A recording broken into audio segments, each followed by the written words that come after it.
Hi,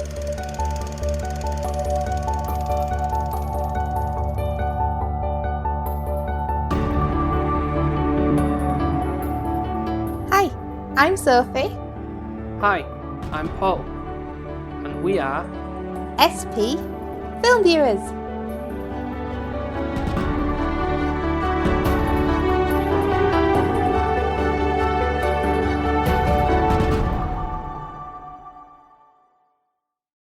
Happy New Year, everybody. Hopefully you've had a good start to 2022. We're going to have a little bit of a new exciting start, aren't we, to our podcast as well? Yes, we're hoping to shake things up a little bit with what we're doing in terms of the format. So, as you may know from all our previous episodes that we've done, and obviously the intent from the get-go was to have Sophie watch films for the first time, primarily, because there are a lot of films that she hadn't seen, and obviously still hasn't. But yes, I stand corrected. I have seen a lot more films than I first started. Yeah, that's true. However, bless him, Paul is struggling to get through any films really that are new. So I myselse, there's obviously new films come out, or there's old ones I still haven't seen, and on the maybe collection upstairs, there's an array of things I've got, and it's like, oh, I don't get a lot of time to actually sit and watch. I know, boo-hoo, yeah, crying the poor tale there, but it's true. So what we're doing in terms of the format, we'll see how it goes, but I think this will probably work. It'll be like every other film will be something you haven't seen before, and then the following week, and so on and so forth, on and off, will be a film that we are both watching for the first time. And this also alleviates any things like if new films come out in cinemas and we're able to go, then that helps us, decide if we want to do a review on that, to keep it more up to date, like as opposed to things that are obviously like years old or something like that. Yeah, so keeping it fresh, old and new in the mix. Yeah, that's the intent really, which I think it'll be good. I feel like it covers everything. It's a win-win for both of us. Yeah. I'm just going to miss it when we're watching a film both together that you haven't seen, and me going, what happens? And asking you all these questions because you're not going to know. Yeah, I know. That's going to be interesting. But what we're also going to do is try and do a little bit in before. Like, this is what this is, a little pre-ramble, and give, like, our initial, like, expectations of what the film might entail. Like, talk about, like, we're going to sit down and watch such and such. What do you think's going to happen? Are you excited to see it, kind of thing, or are you like those kind of questions are going to? Or what do you think the film is about, even if you don't have a clue? Yeah. Which is normally my case. Yeah. Because obviously, like, there's been times in the past where one of the things spring to mind, like Jack Frost recently, where you didn't know that he was going to be a snowman. The dad was going to be a snowman. He just thought there was going to be a snowman just pop up out of nowhere. So those kind of situations are, yeah. So it'll be good. It's good to like reflect on, like, oh, we're going into this thinking such and such is going to happen, and then it may or not, or like, oh, wow, the expectations were shifted. So yeah. So all being well, when we're recording this the night before, we're going to the cinema for our first watch, and it's going to be the one where we're both watching for the first time, and I personally am very excited to be going to see this. I've heard pretty good things about it from what's already been for the past couple of months. It was out in the States on like Christmas Day, Boxing Day, or whatever you think, because they just open it, the cinemas up there for... Really? Yeah. It's not even a Christmas film? Well, unless it is, but... No, I don't think it is. I would love to be going to see a Christmas film in January. But the film we are going to be seeing and talking about is Licorice Pizza. It sounds an odd title in itself, and I'm thinking, that must mean something in the... Like, there must be some clever wordplay or something on that. And it makes sense when you think about it. It's to do with referring to vinyls. It is technically a circular licorice. Yeah, because it's black. Yeah. Yeah, and it's in the shape of a pizza, circular base. Pizzas can come in any shape or size, to be fair, nowadays. It doesn't have to just be circular. No, but still, yeah. Anyway, it's to do with the chain of record stores that were in the 70s, I think. So, and this is what this film is set around, the 70s. So that's going to be interesting. I think for you to. I don't think you've ever seen like a. 70s? The only one I can think of is when we watched it. Is it Chainsaw Massacre? Is that the 70s? Yeah, that will have been. Yeah. It's the only one that springs to mind as a 70 vibe. Yeah. Which is like, I'm kind of already thinking this is obviously pretending to be in the 70s, clearly. Yeah. Whereas I think, I don't know if the Chainsaw Massacre was the 70s, if that makes sense. Yeah. It wasn't far off, but yeah, this is obviously going back in time. Yeah. And all set in that era, yeah. So I don't know if they're going to try and go for that hippy-dippy kind of vibe that was round in the 70s. Well, I'll read you what the Google throws up as a sort of synopsis based on this. This is, again, what we'll say, a little spiel, obviously depending on how it was worded, if it gives too much away. But anyway, this doesn't give a great deal away. It says, Alana Kane and Gary Valentine grow up, run around and fall in love in California's San Fernando Valley in the 1970s. So it's a romance?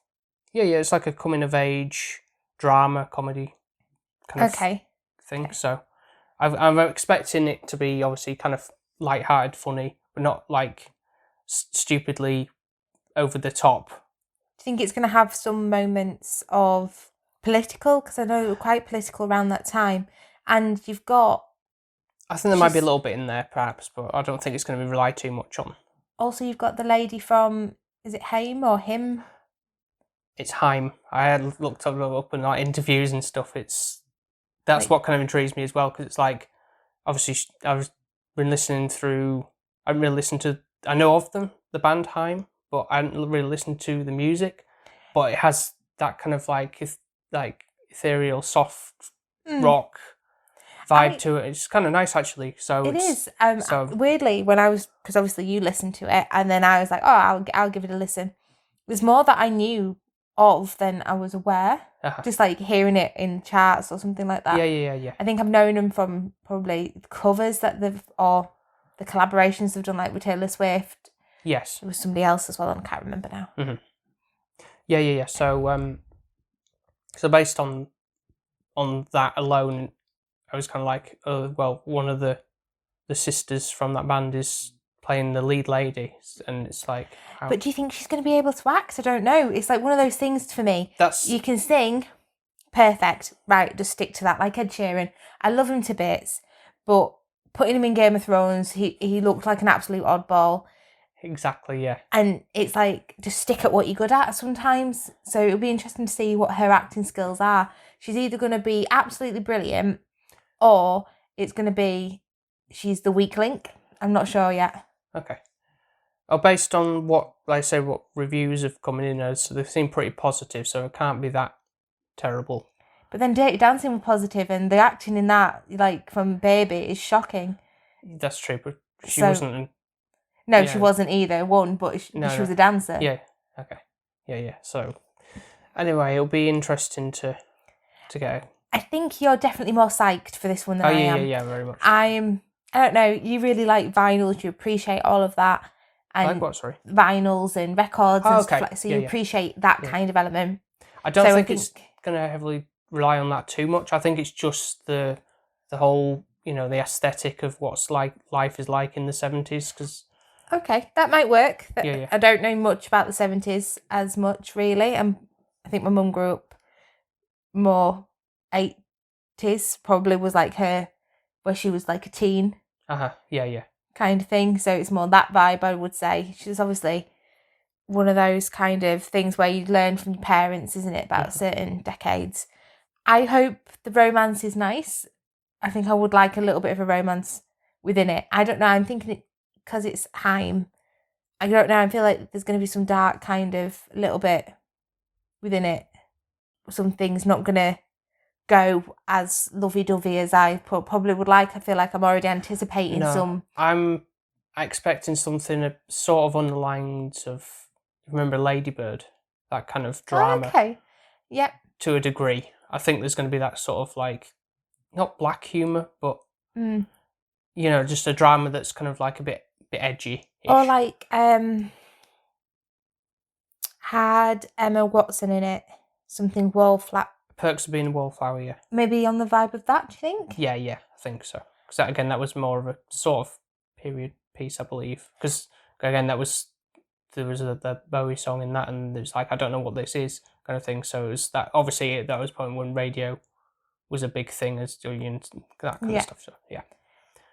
Other thing, I know you've already bought the soundtrack vinyl for this. Yeah, I listened to it on Spotify, and it's like I've got a feeling there's going to have a killer soundtrack, and yes, it does.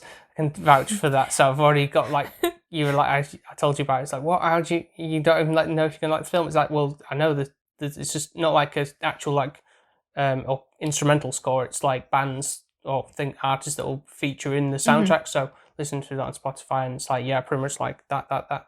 It's all good. So I'm already going in the high hopes on that own, knowing like, looking out for those cues of where those songs might appear and how it relates to the situation. Because it depends on when they're going to fit them in. How are they going to fit them in? Yeah. Is it might just be going to be in the background? The radio, Or is it or going to be a moment? Or is it going to be a musical? Are they going to start singing it, Paul?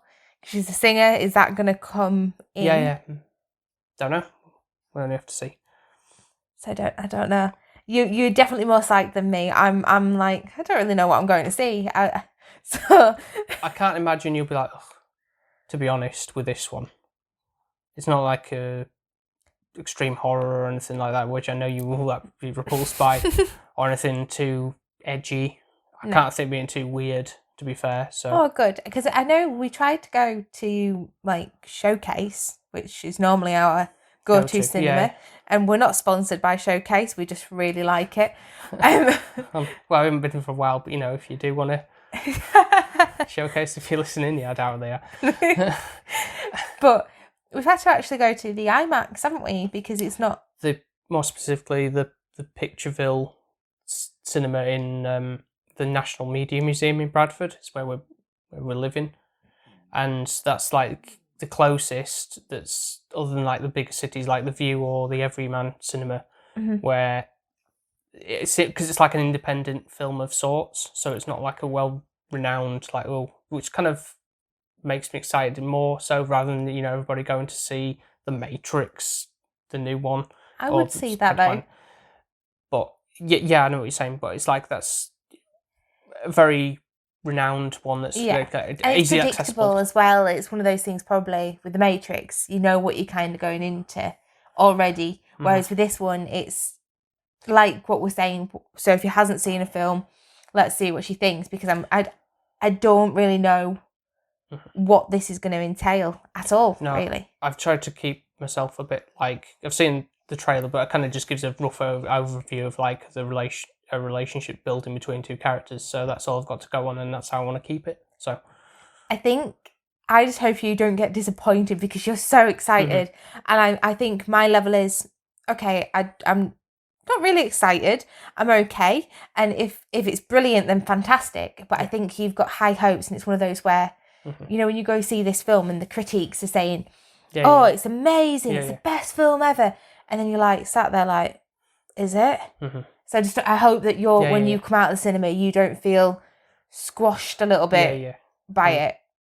Hopefully not. Yeah. Whereas I'm quite neutral at the moment, so hopefully it can only go up. Yeah. Okay, well, let's hope that's the latter that happens for you, in terms of a much higher scoring of what you might be expecting, as opposed to like, oh no, I was right. Yeah. It probably wouldn't have been my personal choice. Like, if I probably wouldn't have gripped me the way it's gripping you. Like, if I'd researched it or known about it, I probably would have gone and seen Spider-Man instead. The Spider-Man, I feel like I know vaguely what will sort of happen, so, and that's not going to like, I'll probably be like, yeah, this is ace, 'cause I love Spider-Man and everything like that. Yeah. But this, I feel like, I don't know, just more intrigues me as like a story that's just going to be fairly straightforward and simple, but done in a good, just take like throwback way. Yeah. I think it's going to have the element of surprise because there's not much that we know about it. It's not going to be predictable because it's something we've not ever seen. So it'll be exciting to kind of have that environment. Hopefully the cinemas won't be too busy. We'll be definitely being safe and wearing masks and everything like that. Yeah. But it's we're trying as best to get a little bit more normal. Yeah. I think we're kind of due that now because we didn't do a great deal last year, but it was kind of on and off with cinemas now anyway. But it was to say what's going to happen in the future, so we're kind of just trying to be as good as we can with trying to catch new releases, especially with this new system that they're trying to implement with the show. So Paul's going to pay for all the tickets, aren't you, for the cinemas? that's enough waffling for the time being. So once this is edited, you'll be cut into a little musical cutaway of some description. I haven't figured what that is yet, or something along those lines. And so obviously next time you hear our voices, we'll have been to the cinema the following day, or recorded it after the fact. Yep. And we will be letting you know what the film was like. And obviously the scoring is going to still be the same. It's going to be the same kind of platform, but just the different thing is Paul hasn't seen it either, which I think is making you more excited for this. Yeah. So fresh thoughts all round, and we will speak to you shortly.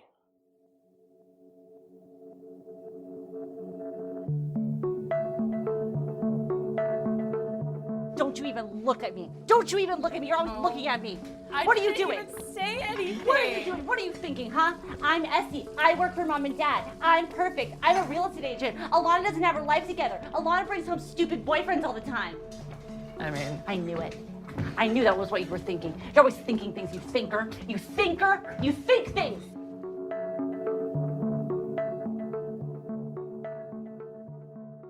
And we are back. It's the following day from when we recorded our little pre-ramble about what we thought, and not long got back from the cinemas, and now we're going to be talking about what we thought, kind of keeping it fresh in our minds, as we obviously weren't able to take any notes in the cinema. We'd have looked a bit strange, wouldn't we? Yeah, definitely. That's for sure, if that was the case. How did you feel being back in the cinema, first of all? Well, in the one that we went to, the Pictureville Cinema in Bradford, the National Media Museum, I hadn't been in a good while, so I was kind of like, I wasn't sure, couldn't remember how small it was, the venue was, and everything. It's pretty more spacious than I remember. The seats were fairly comfortable, but after a while, it's quite a long film. It's getting a bit uncomfortable fidgety, really, and there wasn't any drink holders, which I kind of I know. Accustomed to in the showcase and other places, but it's so weird. But, showcase lazy boy chairs, aren't they? Yeah. But what I really liked about the cinema was the fact of it only had one room. Yes. I know it sounds really daft, but it's it's showing you a film, and everyone that is in the lobby waiting is going to see that film, yeah. Yeah, you've all got something in common. Whereas, if you go to a big cinema, anyone could be seeing whatever. Exactly, yeah. They've got so much choice. Whereas this is kind of instantly connecting with people. Somewhat, yeah. No, like we're having conversations with other people, but you kind of get a vibe of, oh yeah, okay, I can see these people coming to see this independent-ish kind of cult film episode, maybe, potentially, yeah. It was nice, actually, to see what kind of people were watching this film and who would come and such like that. And everyone wore masks as well, which we'd had a bit of an experience earlier on in the day where that wasn't the case. It just felt really comfortable, actually, but I don't know if that's because it was so small compared to your big cinemas. Yeah, pretty intimate, but not in a packed like a sardine way or anything like that. No. And really clever with how people chose where to sit as well. I think everyone had the same I did, definitely, yeah. Yeah. So that helped the experience a little bit. Massively. Really enjoyed being back in the cinema. I think just the only downside would be not the length of the film, but just the comfiness of the chairs after a bit, like you said. Yeah, there's one in the Light cinema. I think we've only been to that cinema screening once, and that was for the Detective Pikachu a while back. Those were sort of modern-ish seats, but they weren't very comfy after a long while, and that was only like an hour and a half film. Yeah. So I guess does the legroom matter. it really impacts you sometimes. Could tell for you, bless you, because long legs. You know, like, is it Waluigi? Waluigi, yeah. Like when he's in his go-kart and his legs are up here, that's kind of what you get to, whereas I had a bit more space because I'm so small. It didn't impact me as much. Didn't have as many movie trailers. No, we didn't. Was there any from the movie trailers that you did see that you would think, oh, I'm interested? The only one that really intrigued me was it The Tragedy of Macbeth, which I've heard about prior to this and stuff. I hadn't really seen a trailer or anything about it, just seen it in like articles and stuff, and said it's supposed to be really good and stuff, and it looked quite interesting. But whether I'd be like, oh, you definitely want to go see it, it's one of those like I'm not too like, oh, I can hold off on that one. I'm not like wait until it's out. Yeah. It's quite funny because I did say to that one, didn't I? Oh, that looks a bit Game of Thrones-ish when it came on. It's like, oh, are they doing like a movie now? Even though they've killed everyone off, and yeah, but that's what it reminded me of when I first saw it. Until it said, you can always do prequels with those. Oh yeah, they could. Oh, don't plant somebody a seed, no, Jesus. They've already got plans to do TV spin-offs based on that. So, God. Yeah. But anyway, today we of course talking about Licorice Pizza and what we thought of Yes. it. Well, I've already got a complaint. Mm-hmm. There was no licorice pizzas. No vinyls, you mean? Yeah. Which, with that title, I assumed that would be a big part. I think it's just more like I don't know what you would call it otherwise, to be fair. Keep it sort of semi-ambiguous. It sounds like that sounds like a catchy title that someone's going to remember. It's just one of those. But I don't know, I just felt like they might have mentioned it somewhere, you mean? Been in a vinyl store, or maybe this girl might have had a love for vinyls or records. That might have been like a little meet cute. Yeah, I got what you within mean it. with that, yeah. But I guess that's just more just because of the era when that was really popular. So that being the 70s, of course, when this is set. Yeah. Do you think he portrayed the 70s well? I think so. It wasn't like too in your face with everything, like really hippie vibes or anything like you were kind of expecting. Yeah, it was really dulled down, so it's got that 70s vibe, but if you didn't know it, would you have actually noticed it? I think more the clothing style, really, more than anything. And only for the female, mainly. I feel I noticed it more in her clothing and other female actresses within this. It had that,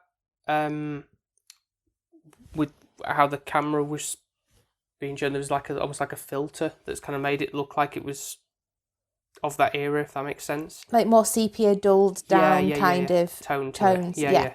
So that was kind of clever way of showing that aspect. And definitely like, it's pretty obvious when, which I've never noticed before, I guess, or paid too much attention, but when like people are having a conversation over the phone, the tone of what they were hearing on the other end of the voice was like a muffled, like low quality, what it would sound like, I guess, for one at the phone, because obviously that's just how they were back then. I thought it was quite funny how little touches like that were really good. Yeah, and also the linking with the phone. I know people probably nowadays don't even have this as an issue. When you were younger, you'd have to like have that conversation with, let's say you've given somebody your number. Yes. And they ring the house phone, and then your parents answer the phone because I think it's for them, and it's, oh no, it's so hey, so and so is on the phone for you. It's no privacy like that with that mobile phones, and it just goes directly to you, doesn't it? So exactly. So this is like where you're answering the phone, and also you have to take it in the main room normally. It's not like you can go to your bedroom and have that conversation. So everyone's listening to you talking. No, yeah, I get what you mean. Yeah, it's... So that really brought me back to kind of my younger self, I'd say. Probably about 16 years old. I don't think I had a mobile phone at that. Maybe 13 years old. Might loop back to that about telephone conversations. That brings up a scene that kind of like struck me as quite a good acting role between the two leads. But what did you think of those two as lead roles? So I think the chemistry between them was really good on set and how they were acting towards one another. I think that did work really well. Obviously the lady from Heim. What's her name? Because I think Alana. That's her actual name, isn't it? Yeah, and so also there was sisters in it. I didn't actually know they were actually involved in the film as well. And then the end credits, there was, I actually said, I guess a mother and father as well. So they were the whole family was there. All supporting her. Yeah. But yeah, no, she had the same name as she does with, I guess that's I just for quite convenience, but it's not an uncommon name, so... I quite like it, actually. Yeah, it's nice. Yeah. She surprised me the most, I think, out of all of them. Yeah. I was like, oh, okay, here she is. Let's see what kind of acting is she going to have. And for her first role, it's pretty good. It's impressive. Yeah. She. I don't know if, when some people are really good at acting, but it's actually themselves a little bit within that role. Yes. So maybe when she's effing and jeffing a little bit, is it actually she's just really good at that, and that's how she would do it anyways? I've got to say, not in a disrespectful way, but I feel like that's for a first role, it's kind of an easy-ish one because it's kind of being kind of like loose and things, not like a super serious, dramatic role like in the normal sense. She's playing essentially a young woman in her 20s, so it kind of speaks well to do acting that way in where this film is coming across. So it's quite effective and it works to a benefit really. Yeah, no, it really does. I actually seem to lean more to her. Yeah. I feel like I prefer her as a character, her kind of persona. I'm interested when she's on screen. Gary, can't fault him, he's a really good actor. Like, there's nothing... But his actual character, he grates a little bit on me. Okay. It is his first role, though, and he's the son of the late, great Philip Seymour Hoffman. So, and you can tell he's got you could see him going, like, far with the acting chops, really, for what he's... Oh, he's brilliant. It's just it's his character just gets a little bit, like, samey. Like, he's just always wanting that, like, something new. Yeah. And he just thinks he's amazing. It's like, he's only meant to be 15 years old. I just feel he's a bit cocky. Uh-huh. And I think, but that, obviously, I don't know if that's his actual persona or not, but, really good role of, and initially you really love him. Yeah, he's kind of sweet and innocent. Like, he's kind of like, he's pining after a girl. He's quite maybe 10 so years older than him, so it's kind of like... Exactly, but then he seems to kind of go into these stages where you're like, he likes her, he doesn't like her, and then I don't know if he's just trying to make her jealous or what. Well, that happens with her as well. It's kind of like, I know girls can be like that. Can't they be like, well, you're not paying attention to me, so I'll just kiss the first guy I see to make you jealous type of thing. Yeah, but he wasn't even there, so I don't know why she did that, to be fair. Sorry, I was kind of light spoilers of what we've been discussing, but yeah, there's that going on. But now I'll get back to that thing very briefly about the telephone scene where he rings her house and, like you said, like, someone answers the phone. He pretends that he's somebody else because someone he's like his co-host, in this show, whatever he was, child actor show he was on, is dating Alana. He says it's his friend that's ringing. Yes. Alana comes to the phone and says, "Hello, Lance." There's this other guy, and he's like, "Oh no, I can't say anything." Just like not heavy breathing as such, but like on the line, and then he just hangs the phone up. Then she rings back again on the landline, and then they're just kind of like, both of them are just on the line in silence, kind of thing. There's kind of like a bit of kind of like who's going to break moment, or like who's going to say like, "Oh, it's me," or give the cat out of the bag. Yeah, kind of. I think she knew, to be fair. Yeah. She's just waiting for... Yeah, she was just wondering if he would actually fess up and say anything. But he's that kind of character which is a bit stubborn. Yeah, definitely. So he wouldn't do that. He doesn't want to lose face in anything. Because he's trying to be older than he is, really, because he's quite considerably younger than she is, so he wants to prove himself almost that he's worthy and stuff, so he's going to do all these business ideas and trying to get her involved in it on the ground level. And what happens to his acting career? Because I think that's just because there's, if you remember, again, kind of going into spoilers now, I think, really, but he's kind of outgrown that, really, because he's of an age where he's kind of maybe looking too old to be that. There's that audition scene where he's trying to do those things, and it's like that's not working out, really. So that kind of goes by the by. You were saying he was great. They say that a lot in Hollywood, don't they? Like, oh, you were fantastic, and it's like, we'll definitely call you. Yeah, that kind of thing. So that'll be why that kind of went missing. It's like, right, okay, I'll be a sort of like entrepreneur now, and all these guys. Do you think in the 70s, is it 16 when you'd still graduate like school? I believe so. And then it's like, I'm guessing at that point it's probably not university, if there is university or any other education, it's for the well-off, I'd have assumed. I guess, yeah, if you want to take it that far, you want to be a doctor or something. Yeah, I don't know. Because obviously, I'm guessing he does graduate. You don't really see that happening, but I'm assuming he must finish school at some point. He's still not in school while he's trying to do... Yeah, unless he's been taken out of school because of his child acting stuff, so he's had a bit more of an open curriculum. Or... Without that, I don't know, perhaps there's that. It doesn't really go into that aspect of things, because it's more... the story's more about the two leads and their kind of like on-off relationship, shall we say. It's a bit strange, isn't it? Because you kind of want it to go well for them, but at the same time you can see the age gap and you think it won't work.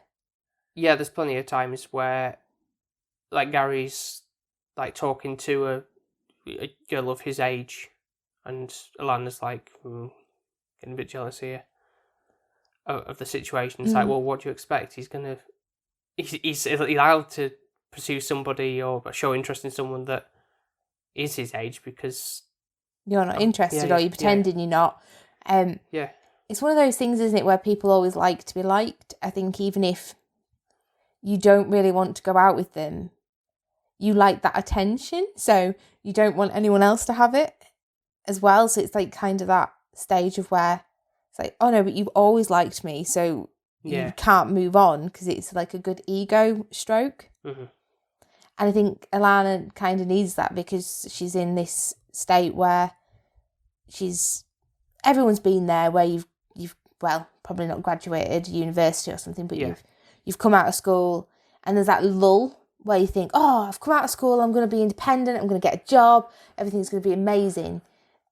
And it never is. No. You have this shitty job that you hardly get paid for, if you're lucky to even get a job when you first come out of school or whatever. And you kind of feel like this little lull of where you don't know where you're meant to be in life. What's your purpose and everything, yeah. And that's kind of like what I see her as. She's still a child, but at the same time she's still having to work, and she's not sure...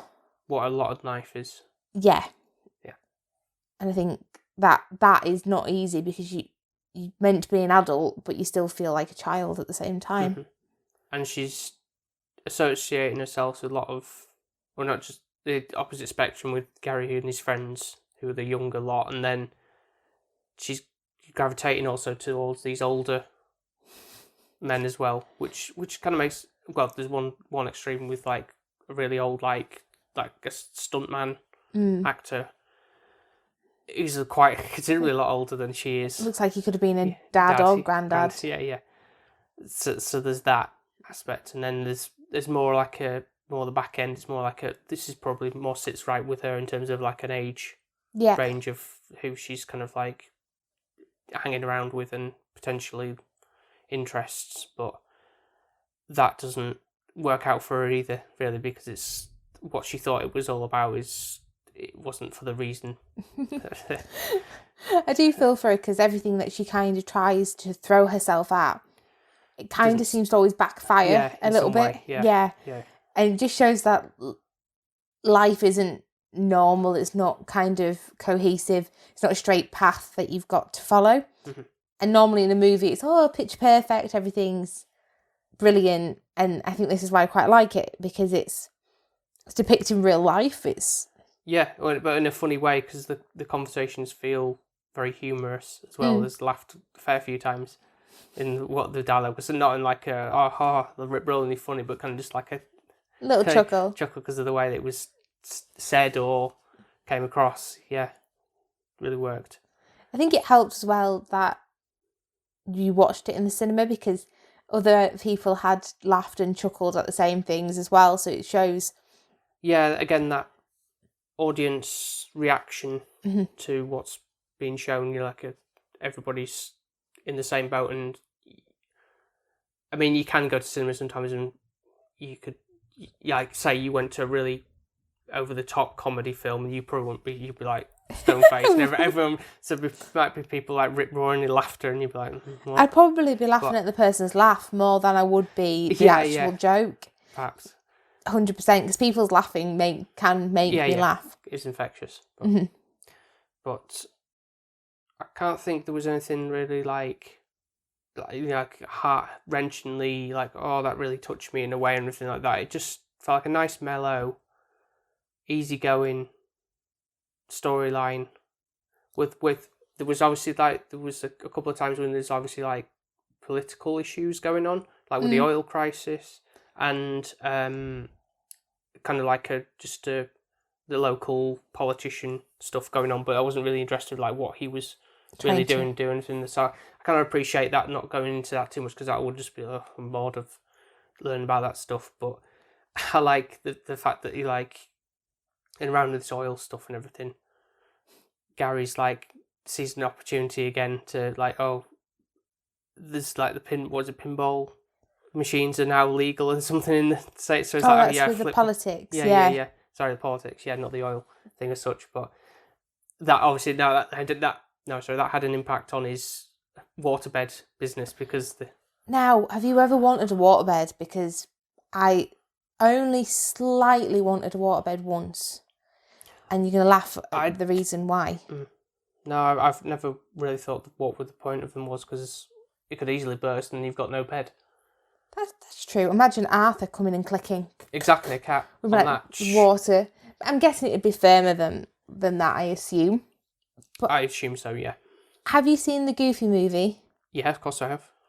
I don't quite remember a waterbed scene, but I'm sure there is, and it has fish underneath it. There's something to do with Goofy and a waterbed. Oh, wait, no, you kind of, yeah, that kind of rings a bell.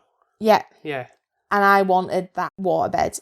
I don't know why. When I was little, I was like, "Oh my god, that's amazing!" But the practical side of it, no.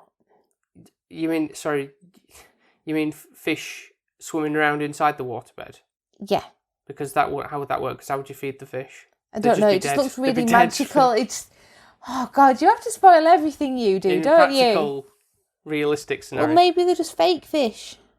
That would be okay, but I mean, surely you wouldn't have I don't know. Would you have a bed sheet over the top of it, like just a linen sheet, or you just have the? Well, you'd have a duvet, obviously. But... Yeah, in the Goofy movie they didn't. Because you saw the fish. Yeah. So yes, apart from the Goofy movie, no, I wouldn't want a waterbed because I just don't think it's practical. I need my mattress to be a bit firm. So I didn't even know waterbeds came out in the 70s. I didn't know that was like a craze, but I'm guessing it was. It doesn't surprise me that was a thing back then, because that was more like when the hippie phase was quite prominent, really. So that's kind of like, ooh, that's this trippy man type of thing. So that was, it was a thing, I guess. But I can't think of anybody who's still got one of those. No, you'd have a bad back, I think. Yeah. Imagine if somebody couldn't get comfortable and you'd be like, every 2 minutes, exactly, I'd be like, stay still. Exactly, yeah. I know that there might be an appeal for another way of things. Yeah. Maybe. Yeah. But I don't think that would make that easy. Somebody would have a harder job. Depends on what position you're going to guess. I do feel like Gary, within his role of who he is, he's definitely acting older than his years, but also if I was Lana, I'd get a bit pissed off with him. I don't see her appeal. It's a 15-year-old telling a 25. You mean you don't see what she sees in him? Is that what you mean? Yeah. Yeah. Because he's kind of a bit, I've got these amazing ideas. And I think Alana goes to anyone who she thinks is successful. That's her draw. And I think that's probably why. But he isn't that successful. Yes, okay, he's an actor. He's done some child's movies and such. There's a funny scene with that, though, and when he's saying, like, what's it, wait for a cue or something. But when he, like, hits that woman over the head with the pillow or whatever, and she's kind of like a load of blinking startles, like, oh, I'm going to get you after this kind of thing. That was kind of... Do you think that's why he didn't get into acting afterwards? Do you think he scuppered himself there, trying to impress a girl? Yeah, with that in-joke of the... You said to me, what does that... I don't get it, with the 3 beavers. You mean in Lady Beaver? Yes, yeah. Get it now. But he hasn't, has he? No. This is the thing as well with Gary. He thinks he's amazing, but he probably hasn't been with a woman, probably. Well, not at 15, you'd hope, would you? Well, people do it earlier nowadays. It's not acceptable, but it is true. Yeah. But 15 years old and he's like obsessed with women. He really wants a girlfriend. Well, he's more, certainly entranced by her, yeah. And not in a bad way against her, because it's not like wow, she's super hot, like, well, neither of them are like, typical like pretty boy and pretty girl, are they? Which I think I like, because it makes it normal. Yeah, normal situation. Yeah. And I think for him, she will be amazing because she's older, she's worldly wise. Yeah. She's independent, and I think he quite likes that. I think he can charm somebody his age quite easily. There's a bit more of a challenge, certainly at the beginning, but then she kind of someone falls for. Yeah, because I feel like ways. It's a bit of a Rachel and Ross kind of scenario. This is where we get Gary really liking Alana and like infatuated by her, and she could do no wrong. And then just as soon as she's getting to a point of where Alana is kind of growing a bit softer to him, he's like, oh, I can't be arsed anymore. It feels... Yeah, it's the thrill of the chase is gone a little bit in some regard. Yeah. Yeah. Then he brings these other girls his age along, and then she's getting upset, and then they kind of don't talk for a bit, I'm guessing. Yeah. And then it comes back again. I think then Gary's interested, and it's like, oh my goodness, just get together already, will you? I looked into, like, if this was actually based on anything in particular, but the character of Gary is actually based on somebody who was like a young child actor and then went on to be like a film TV producer called Gary Goatsman. I think that's... Okay, was he from the 70s? Yeah. So he's a 70s child star and then things. So it's kind of loosely based around that. So I guess there is some truth in that. And I can totally believe that somebody wanted to try and, flip some crazy ideas about stuff and being an entrepreneur in some regard. Then, yeah, absolutely. I feel like that worked more, though, back in the 70s than it would do nowadays. Yes, because there wasn't as many ideas to do. They're all kind of fresh and like, oh, have you heard of this? I think, like, was it, what they call, like, those, what we use all the time now, like, for, like, storing food in, like, those Tupperware tubs and stuff. That was a big thing back in the day and stuff to like, wow, this is like a revolutionary type of thing. It's crazy to think something so simple was such a big deal back then, but I guess everything was even. It probably was, really, to be fair, but it's one of those where Gary's just like, any opportunity to make money, he's there. But he doesn't, like I say, like with the oil crisis, and he loses the waterbed business, but it doesn't like knock him back and he goes into a real slump. He's kind of like soon turning around and looking for something else, type of thing. So it's never dwells on that too much, which is good. It's quite ambitious, isn't he? I guess yeah. If you give him that, I guess, but also he's really just wants a quick win. Mm-hmm. I think he does well with the waterbed situation. I think that's the best part where him and Alana are like on the same page. I think that's where they build the relationship up. Yeah, definitely. There's like a moment as well when they were kind of like just lying on the bed and he's kind of like, she's fallen asleep and he's like, I'm just going to reach over and try and grab Copperfield, but then he's kind of no, I won't do it. I wonder how many guys could relate to that in the cinema, thinking that they've had that moment where they're like, oh no, best not. Yeah. But then to be fair, he's already seen the booze because he kept on asking and she did show him. Yeah, again, that was a nice in the way that it's kind of like, oh, well, if you go into acting roles, you're okay to be nude on for films or whatever, but you won't show me yours, kind of thing. It's like, oh, there's too much nudity in films. Yeah. Which, in a way, it's like there's no like explicit nudity in the film, which is fresh for something that's rated at 15, because there's normally some thing of that. Is that more just because of the F-bombs? It has to be.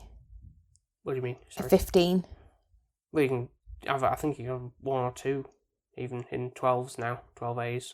I'm pretty sure there's more than one or two. What, in this? Yeah. Oh no, yes, there's a 15. Yeah. You can have almost as many as you want within 15, 18. Well, anything goes. What did you think of Gary's relationship with his younger brother? I mean, they all him and his brother and his friends and everything seemed all like well within all on board with whatever schemes he had going on and everything. Really, I didn't dwell too much on those because there wasn't a very strong brotherly connection as such. It wasn't like, oh, I'm there for you, man, or anything like that. It's kind of just in the background, and really, it wasn't much. I think the only time he shone out to me was when you were on about the telephone incident, where he's like, shh. Yeah. And he's like, okay. And he will just, he kind of admires his bigger brother. You feel he'll do anything his brother kind of says. Mm-hmm. Also with the waterbed incidents, Mm-hmm. I don't really get the scene where it comes to, obviously we've said about the oil strike. Then they're going to fit this waterbed at... Who's this guy that's like in that white t-shirt and white pants and he's on about Barbra Streisand? Oh, yeah. I forget... Well, it's Bradley Cooper who's playing... It is. Yeah, but I forget his character's name, but... Like, I don't understand what this bit was. I don't know. I don't really know what I got out of this bit. A part of me thinks, bad as it may seem, could it get chucked out? And would that still be a good film? I kind of get what you mean by that, actually, because that did sort of drag a little bit too long, really. And I was kind of expecting some sort of big payoff with that because of the fact that a couple of instances, but other than the fact that, there was the thing where he's trying to move the big truck past his car and he was like trying to get in close to Alana. So there's a bit of jealousy there again with that, but otherwise there wasn't much of a thing other than that Alana was great for moving a truck down the hill with the clutch handbrake off and whatever and just rolling down the hill essentially just to get to flat, really. And be like, oh, that's amazing type of thing. So it's just strengthening her, like how great she is, but there wasn't much else to really take from that away for I thought there might have been a repercussion on the fact that they flooded his house nearly with the water. And then he went back and smashed his windshield of his car. Yeah, I was expecting why did you saw him once that whole sequence was done, they stopped the car, the van, and it's coming up sunrise, and Bradley Cooper's character then walking down the street, smashing up stuff and everything, but I was waiting for a, hey, I know you were the one who left left us or something. But Yeah. that never happened. It was kind of just, okay, never mind. So it was a bit strange, that one. I get it for strengthening Alana, but I don't get it for any other reason of kind of making the story go any further than it needed. No, sadly not. So that one was a bit bizarre, and I didn't actually twig that's why Gary was smashing his car, like Bradley Cooper's car in, because it didn't really go any further than that. No, although he was trying to be like, oh, I could say that to you because he was making fun of him or something at the house and everything. But and also, I don't know why they flooded his house. Like, why didn't they just do a good job and be on the way? Like, yeah, they were late. Again, that was down to the oil stuff with no gasoline in the van, which that was a good thing as well when there's turning the van around, and it kind of conked out because they're like, oh, the irony they were trying to move stuff out from what, essentially their business, which is involved with the whole reason that this there's a shortage of oil, and then it's like, oh well, now you've kind of screwed, so therefore you've had to get some from other sources you've run out of in your engine. I think it was relatable as well, that was, with the fact of last year we had very oil... briefly. Yeah, the petrol panic, should we say. Yeah, where every petrol station had a queue a mile long. Yeah. And then everyone filled up the tanks, and then nobody needed petrol for God knows how long. Yeah, I'm glad I wasn't really... I'm not, don't need my car for much driving, to be honest. So I'm kind of glad I don't have to be relying on it too heavily. Now, we did listen to the soundtrack that I got prior to seeing this film, because I listened to it on Spotify before, and it's like, oh yeah, I'm going to like this. I'm pretty sure I'm going to like the film. So I bought the vinyl in. So we had to listen to that last night before we went to see the film today when we were recording this. So what did you think to the soundtrack? And it's like, in the scenes and stuff, like anything that worked a lot, or that really worked, or that kind of like, oh, I remember that and that works nicely. Anything? You're gonna laugh at me. Is that, what's the one? I remember it, but I can't remember it. The one to do, I'm sure it's with the yin yang or whatever. Like we were laughing. What are you talking about?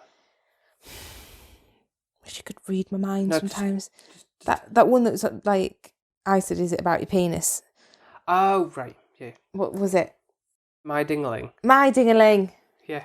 Yeah.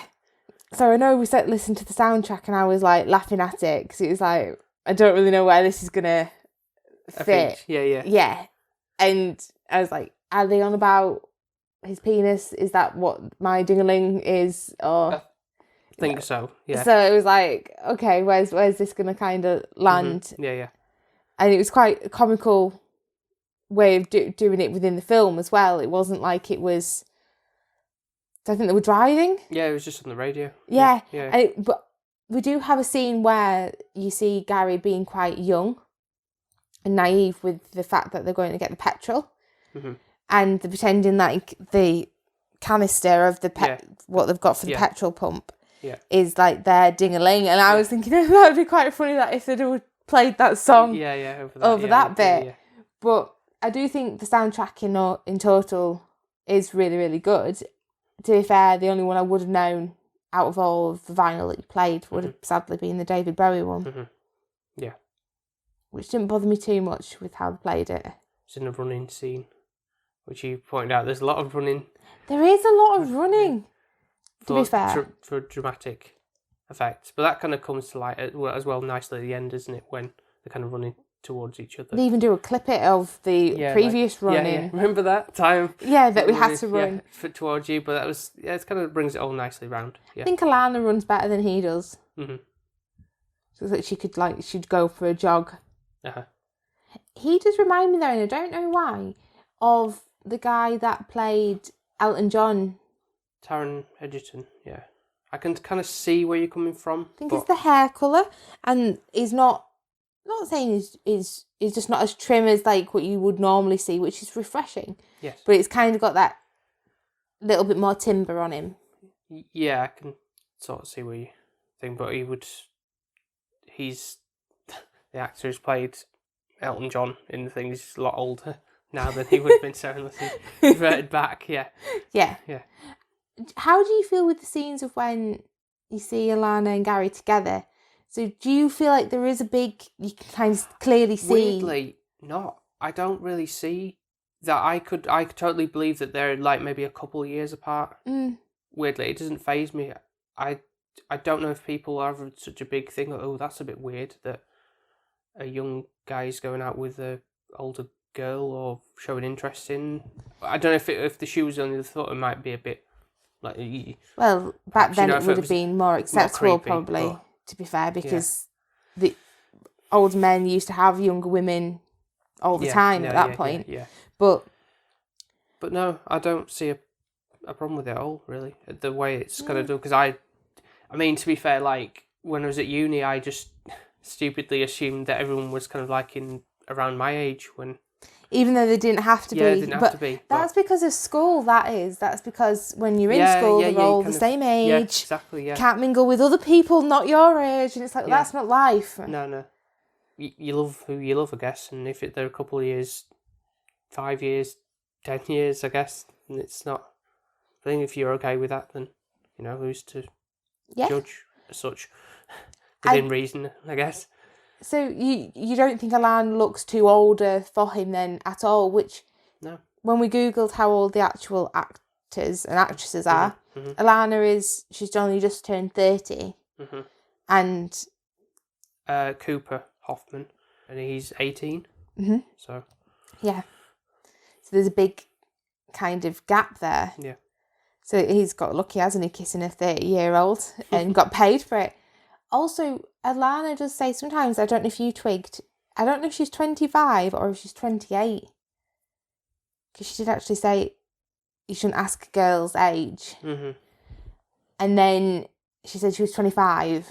But there was one scene where she did say I think it was more when Bradley Cooper asked her how old she was. She said 28 and then 25. So I'm like, I wonder if she's actually a little bit older, but she's not telling Gary that. Maybe. Because I think she finds it weird, doesn't she, that she's hanging around with such a young... she says, like, do you think it's weird that I'm hanging around with? I think it's a bit weird, yeah. So she thinks it's strange, but she enjoys hanging around with him, and I think he brings out a lot of usefulness and excitement for her. Yeah. Almost like first love, essentially, but trying to recapture that from a younger year, what she's lost out on, I guess, maybe. Maybe she's not had much luck before, perhaps. Possibly. And I think I don't think she's had much luck in life in general with work and her career, and because you can tell that with her sisters as well. I think so. That with where her job is kind of like taking school, was it final year photos or something? And then there's like a scene where she's leaving the auditorium and then someone slaps her ass, and it's like, oh yeah, that's a bit degrading, isn't it? Yeah. Things, and no wonder it's like. But that was like that back then, wasn't it? It was like acceptable. Like if somebody did that nowadays, you'd probably get sacked for it. Oh, definitely, yeah. Which is a good thing. I don't think I could have tolerated that. No. That would just have done my head in. The sisters, though, I know they didn't have obviously have biggest part to play as what, but I mean they're serviceable for what they were doing. They're kind of just like a couple of lines here and there, but they're acting pretty normal, as I guess normal people would do for background characters, really. Yeah.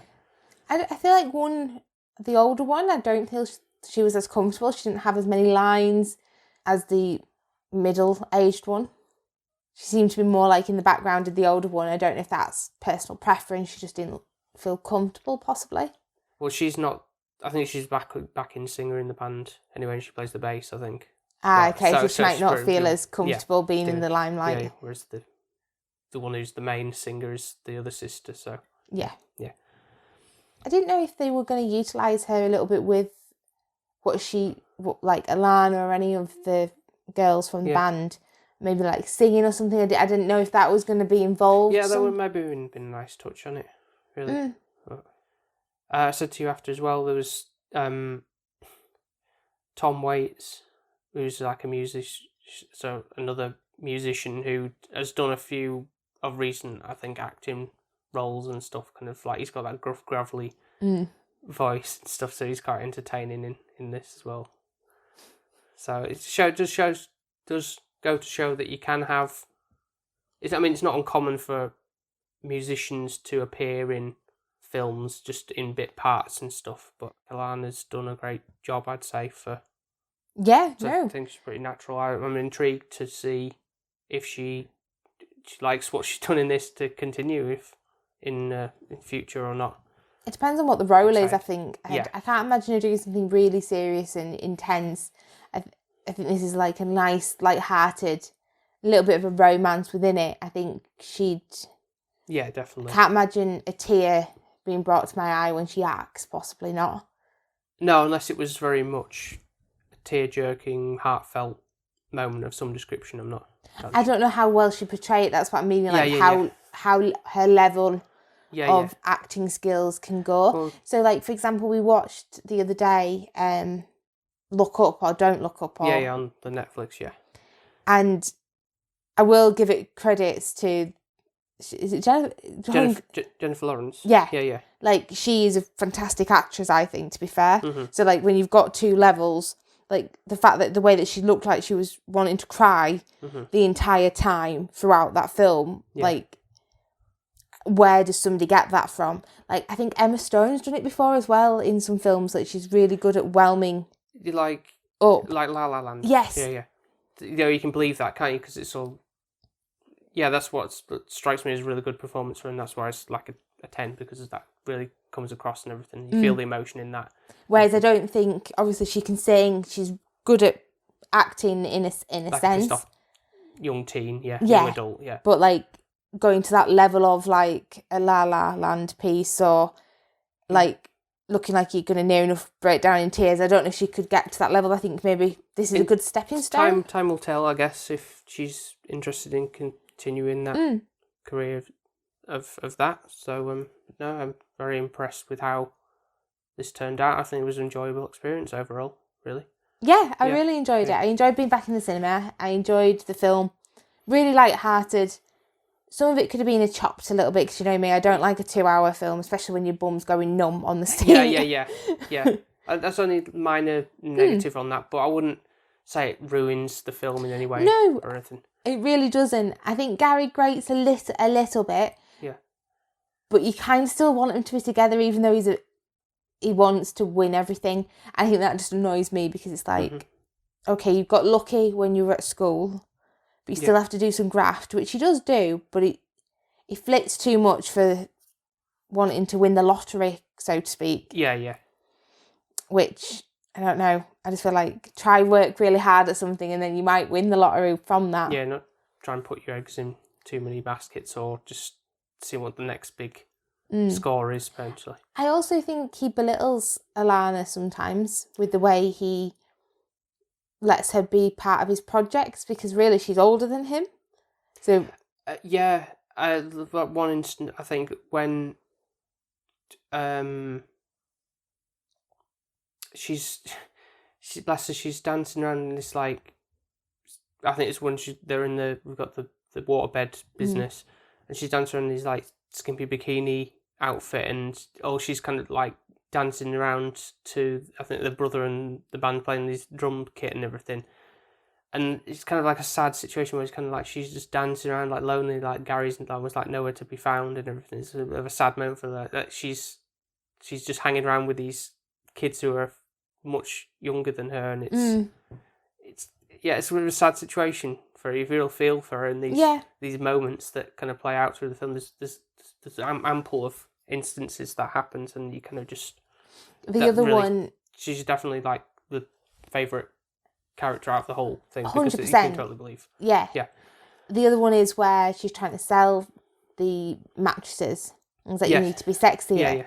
And it's like, you're only 15 years old.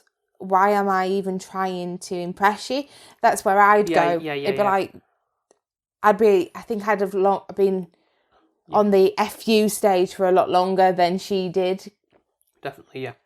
With him. But she is a likeable character. You feel sorry for her because she just has so many times where she's wanting to do her life better and then thinks, oh, this opportunity is going to come and this will make me, X, Y, and Z. And it just, none of them pan out. And I think that's what I like about the film and the way the story goes. Mm-hmm. Would you see it again? That's the thing based on that. Yeah. I would. Yeah.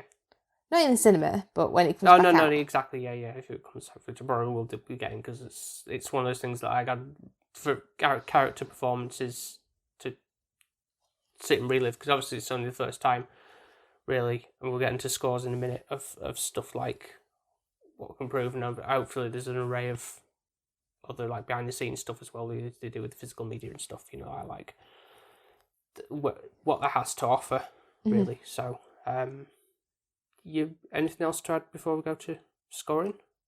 Did you like the ending, for example, like how it ended on what it did? It wasn't like, I want to know more or anything. No. It ended satisfying, the way you would assume it should end, without spoiling anything. I think people will know, really. Yeah. I don't think it's any surprise, the ending. Yeah, it's not a shocker twist or anything of like what happens, but No, I was happy with it. It was meant to be, and that's how it should have been, really. That could have happened sooner. No, but it was still interesting to see that journey that they go on. The highs and lows and everything. So. It's just hard, isn't it? Relationships, it just shows you, even... It's never easy. No. It's not. Luckily, we've been okay, touch wood. Yeah. I don't think I could go on and off with somebody. I'd be like Taylor Swift, which like never, ever, ever... Yeah. It's too much hard work. And the trust there then kind of goes. Mm-hmm. I hate kind of the thought of being jealous as well, and I think it just kind of, this reminded me of a little bit of my childlike relationships. I don't know if you've ever had those where you've been on off with somebody. Nah. It's horrible. No, I've just been off and that's it. No, sadly, so. I've had the stages of where like Alana was being like, oh, I'm going to say this person's interested in me because, try and get somebody else jealous. Yeah. And it works. It seems to work different for girls in that sense. It's not so easy, in my experience anyway, not easy for guys to try and like girls jealous unless you're somehow like super popular in school or something like that kind of thing. Well, the person who I was with wasn't really super popular. I don't really know what the appeal was, to be fair, but he seemed to get any girl he wanted, to be honest. But yeah. So I think that's one of the things where it's like he just had literally a new girlfriend every week. So I think I actually at one point even made this person up. He wasn't even real. I just lied. And so I was like, oh, blah, blah, blah, likes me. And and then that seemed to work. So, yeah, fickle. Things you do for what you think you like somebody. Yeah. But as you kind of realise, when you're younger, you think this is going to be it, and it's really not. You find people... Generally, you do find people later down in your later years that you go, this is the person I'm going to settle down with and all that kind of stuff. Or well, I was 21 when I met you.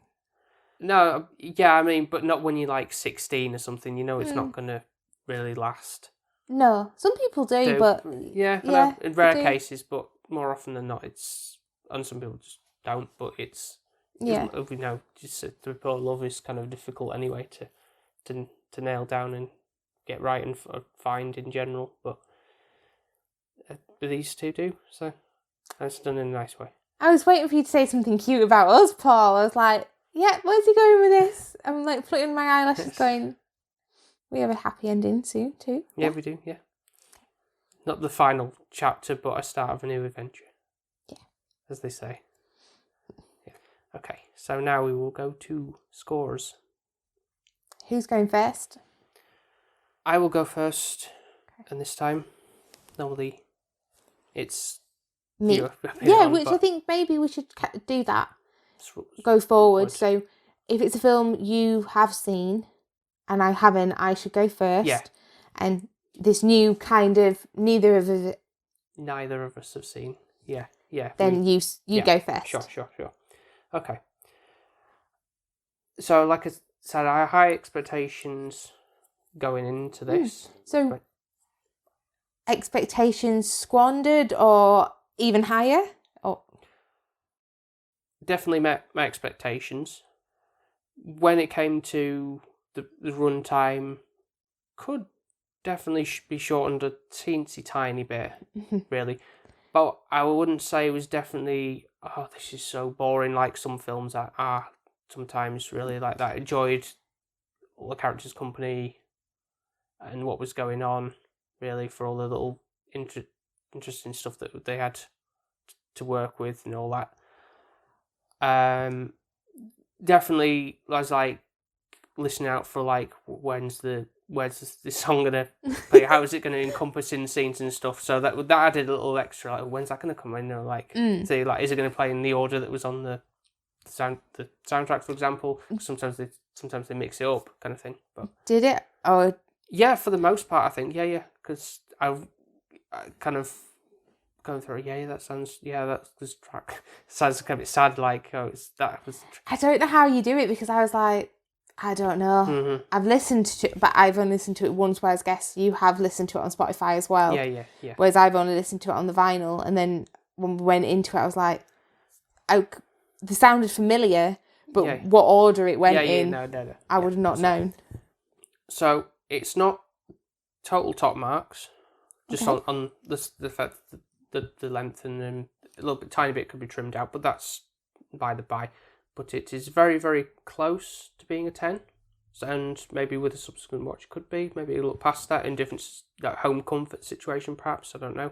Yeah, you can pause or go to the toilet. Like that. And obviously, just for the back in the cinema experience is really great as well. So it is a 9.5. Wow, that's high. Not as good as last year. Well, it was starting with a 10. Yeah. Started with a 10. I did wonder if it was going to start with a 10 this year, but I'll take it. I feel like we've got room to grow. Yeah, definitely. We've not just peaked and then gone, ugh. Yeah. So we've got growth. Definitely think it's going to be something that was like come back to and enjoy, really. So, yeah. Yeah, I'm sure you'll be getting it in 4K or whatever. Yeah. And all of that when it comes out, since you've already bought the vinyl before we saw the film. When you said that, I was like, how do you know you're even going to like it? Because it's, like I say, it's artists and stuff, not just like a instrumental score. Like I did think Haim was going to be like, literally, the full backing track at one point. I thought it was going to be like, just rammed with them. Yeah, no. But it wasn't. I think there's a trick there, actually, to be honest. But then again, it might not have been like, well, they could have made it sound like a 70s vibe. They could have done that, definitely. But anyway, yeah. Just for one, even the end, like end credits, then that wouldn't really matter as much. Yeah, but yeah. So on to you. Okay. I'm intrigued. Oh, it's not great. I mean, it's not. You know, went to the cinema. Cinema was lovely. I'm not gonna lie. I really enjoyed being in the cinema. Liked the fact that there was not that many people next to me as well. We wore masks and stuff like that, so that's good. Enjoyed having the surround sound. Yeah, I missed that, really. It's the loudness of... Yeah. You can only go so far with the TV. I think it actually made me startle a little bit when it first made like a ba-boom. And I was like, oh, okay. Yeah, not used to that. Yeah. And the red curtains that opened felt like it should be like a proper little performance was happening. Yeah. I think the lighting as well, you don't normally turn all the lights off to watch your TV because the screen's not that big to brighten the entire room. Yeah. So just the ambience helped. Yeah. I think, weirdly for me, Alana's character is my favourite. Yeah, same. I feel like she does a brilliant job of that role. Gary, bless him, he's a good actor. I won't take that away from him, but he just grates on me a little bit as a character development. Okay. Yeah, sure. That's just the way it is. Yeah. I think Alana is more the lovable kind of underdog that you're rooting for. Yeah. You want her to succeed. Yeah. Whereas Gary, you kind of want him to fail a little. Yeah, because he's had a sort of easy life to begin with, and now he's with the silver spoon and everything. He always succeeds in everything he does, whereas Alana, bless her, always fails. So really good story development, character development is like the key principle of the film. Mm-hmm. Really enjoyed the actual 75, but not the fact that peace was out there and the hippie kind of vibe. Even though there was a peace kind of sign said, it wasn't like kind of thrown down your neck. Yeah, exactly. I think, to be fair, you would know it was obviously not in the same era as today. Could you get away with thinking it wasn't 70s? In certain scenes, possibly. Like, for example, when Alana is running after Gary, because there's a certain scenario where he kind of gets thrown in prison. Then her clothes there look a little bit more modern. I guess. It's like... Because I know obviously the trends come back around, don't they? So you could easily that's just like a old vintage style. The only one I'd say is when Gary kind of walks in and sees the lady with the waterbed. She looks like a completely 70s style. Yeah. So I quite like the way that they do that and where they incorporate it in. So for me, I'm not as obsessed. I didn't know what I was coming into, really. Well, neither did I, to be fair. I just knew it was kind of like a coming of age drama of sorts. And I just didn't want you to be disappointed coming out of it, so I was happy that you had a smile on your face. Yeah. For me, I can't score it as high. I would say it is 8.5, and biasly the 5 is probably for the cinema. Okay. Be interested to see what it's like when we're at home. We've got more time to kind of watch Soak it in and know what's coming. Yeah, and take it in and see. Oh, I didn't get to see that bit, because I bet there is certain bits we haven't seen because it's a first watch. Yeah. Will Gary grate on me more? I don't know. Yeah. But it'd be nice to I would definitely go back and rewatch it, and I have enjoyed it. But I don't know if I've enjoyed it so much with it being the fact that we haven't been in the cinema for so long, or if it is just a good watch. But it's recommended. Yeah. To anybody to try and go see it if they can. Yeah. Yeah, definitely. Yeah. I think it's one of those kind of raw films. It just doesn't. It feels.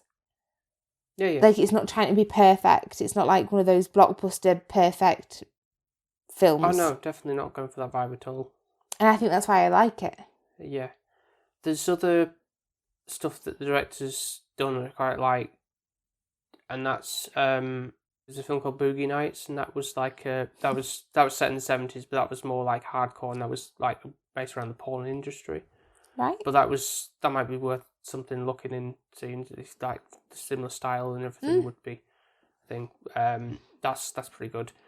There's you laugh. There's actually a pretty good Adam Sandler role. One of the rare instances where Adam Sandler does like a good role, and he's in a Paul Thomas Anderson film called Punch Drunk Love, and that's quite good for drama. You'd probably actually be surprised. Like, I won't be, because you thought he was good in Cut Gem or Cut Diamond or whatever. He's good in that. No, he's not. I don't know how you brought him into this. I'll watch the pornography one way more over the Adam Sandler one. I feel like you've got to give one of them a chance at least. You're going to have to pay me or supply me with chocolate or something for me to get through it. Or some cola bottles. I'll end up with no teeth by the end of it, just pulling them out. Because it's like... If that's the case, if I watch an Adam Sandler, you've got to watch Tom Cruise. We can do that. That is on the agenda for the year anyway, so... Well, we don't want to mess your agenda up. If you haven't got an Adam Sandler film in, we won't put it in, it's fine. No, I have...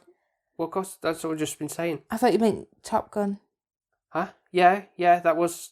I didn't know you had an Adam Sandler film thrown in there that I'm not aware of. I haven't seen this Pink Book. I haven't been privy to any of this. No, those two films I've just said are like options for things to look at. So I'd have vetoed them straight away. You haven't looked through the list yet, so that's going to be the next thing to pick out, like what springs out for you to be picking for next week's film. As that will be a film you have seen. Yes, that's right. So to remind people, we're doing this every other thing is something we haven't seen, and then the following week it's something as before you haven't seen. So Yeah. keep things interesting. But there we go. That is the episode. First one of 2022 in the bag. And so this sort of roadmap of things like ideas to talk about and The things secret roadmap that nobody knows what's happening apart from Paul. Be good to interesting to see how close we get to following these, what's written down, or if we divert a little. It's not a problem if that's the case. Probably will if there's something in the cinema and we can go with it. Or something, yeah. There'll be things like that you won't be. Yeah, account for stuff like, with people might have as guests and things like that. So, but yeah, that'll do it for now, everybody. So I hope you've enjoyed his first 2022. Yes, not 2021 in myself. No, that's long gone. And that you enjoyed listening to us. Definitely go and see Licorice Pizza. Not much vinyl in there, and not much licorice or pizza, but definitely something interesting and fresh and a bit different to watch. Yeah, definitely recommend. So, if you wouldn't mind going checking out all our previous episodes, all 100 and odd of them now, then you can find us on Spotify, Apple Podcasts, Podbean, Good Pods, Podchaser, all the major podcast platforms. We're on there. And of course, we are on Instagram and Twitter under the handle SP_filmviewers. If you want to tweet at us or leave us a like on posts that we share and all that stuff. Or comments, yeah, appreciated, and messages, obviously, about things you want to see, how you liking the format that we're doing. Do you want the old one back, or Paul's like, please no. So any feedback on stuff, and if there's any other things you want to maybe have us add in the show or something like that, would be great to hear from you. Always appreciate your feedback and comments, and love the fact that you just even want to listen to us. Anything else before we go, Soph? The only other thing I think would be you buy me a coffee page. I know you worked really hard on this. So you've still got that up and running. So if anyone wants to be generous, it's still cold. So you can always get a hot drink. I do appreciate, I know I jest, but Paul does do a lot of hard work of planning how this formats. Even the fact that the reason why we've been a bit delayed with this episode is wanting to figure out new mic setups and everything like that. So really appreciate everything that Paul does put into this. And if anyone does want to buy him a coffee, I always do, so don't worry if you don't want to. But if anyone does want to, it will all go to Paul because he just deserves it. Thank you very much. But thank you for your input as always on the show, because that's why we do it, really. Thank you. I'll take it. Yeah. And with that being said, thank you very much for listening, guys, and we will speak to you next time. Speak to you next time. Bye. Bye. Bye. Bye.